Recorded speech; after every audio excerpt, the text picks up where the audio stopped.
quero compartilhar uma reflexão sobre avivamento com vocês, sobre algo que o Espírito Santo de Deus ministrou ao meu coração. Nós somos uma geração que falamos muito em avivamento e estamos clamando e aguardando sim a manifestação desse avivamento na nossa geração.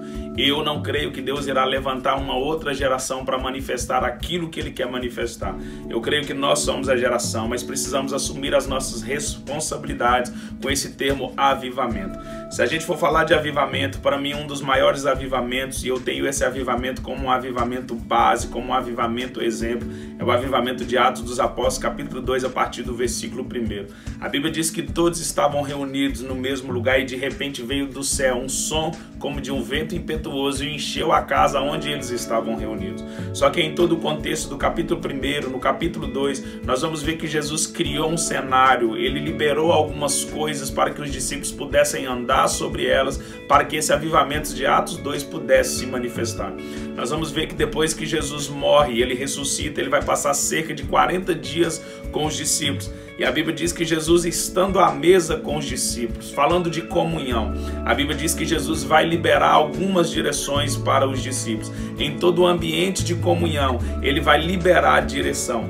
E nós não precisamos somente estar acomodados com o fato de nós declararmos que estamos à mesa com Jesus e achar que isso é o suficiente, porque isso não é o suficiente. Judas também estava à mesa com Jesus. Judas também tinha comunhão com Jesus, mas não seguiu a direção de Jesus.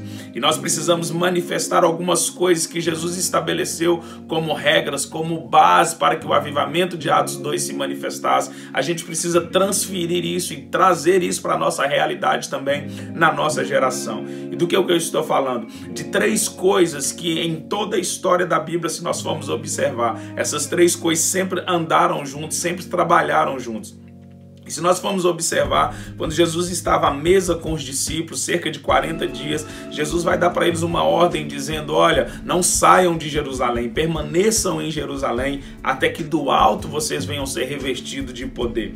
Nós vamos ver que Jesus vai liberar ali uma palavra de obediência, uma direção em que os discípulos deveriam caminhar numa via de obediência, mas que eles também não deveriam abandonar a unidade, porque Jesus estava falando com todos eles. E a Bíblia diz que todos eles obedeceram e voltaram para Jerusalém depois que Jesus é assunto aos céus. Então nós estamos vendo que a unidade e a obediência está caminhando junto. Se a gente for ver no Éden, Deus vai manifestar a unidade. Aquilo que havia no céu, Deus traz para a terra no Éden. Quando Ele diz: façamos o homem à nossa imagem e semelhança, Ele está dizendo que os céus trabalham em unidade, que aquilo precisava manifestar na terra. Então no Éden Deus manifesta a unidade.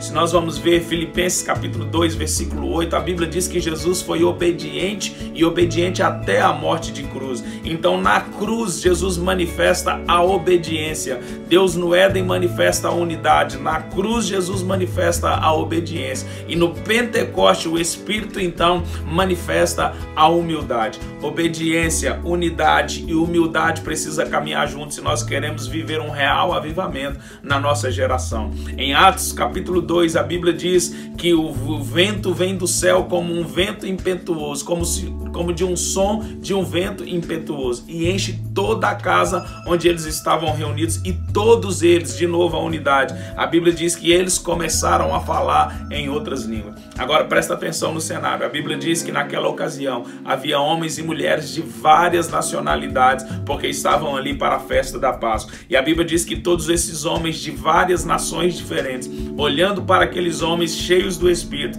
falando em línguas, a Bíblia diz que eles entendiam na sua própria língua materna o que eles estavam falando. E a Bíblia diz que eles vão dar um sinal dizendo assim: não são esses galileus? Como nós conseguimos ouvir ele falar na nossa própria língua materna? Presta atenção na palavra Galileu, porque os galileus eram pessoas humildes, eram pessoas que muitas das vezes não tinham tanto acesso ao conhecimento, mas foram essas pessoas humildes que caminharam na via da unidade, que caminharam na via da obediência, e por isso eles conseguiram manifestar na terra aquilo que só havia no céu. Se nós queremos manifestar um real avivamento na nossa geração, nós precisamos aprender a andar em unidade, precisamos aprender a caminhar em obediência e precisamos aprender a viver em humildade, porque são essas 3 coisas que para mim é o segredo de um real avivamento. deixa essa palavra do teu coração. Trabalhe em unidade, seja alguém que caminhe em obediência e seja alguém que desfrute de humildade, e assim nós vamos manifestar um real avivamento na nossa geração. Que Deus nos abençoe e nos ajude a cumprir o propósito eterno para esta geração, em nome de Jesus.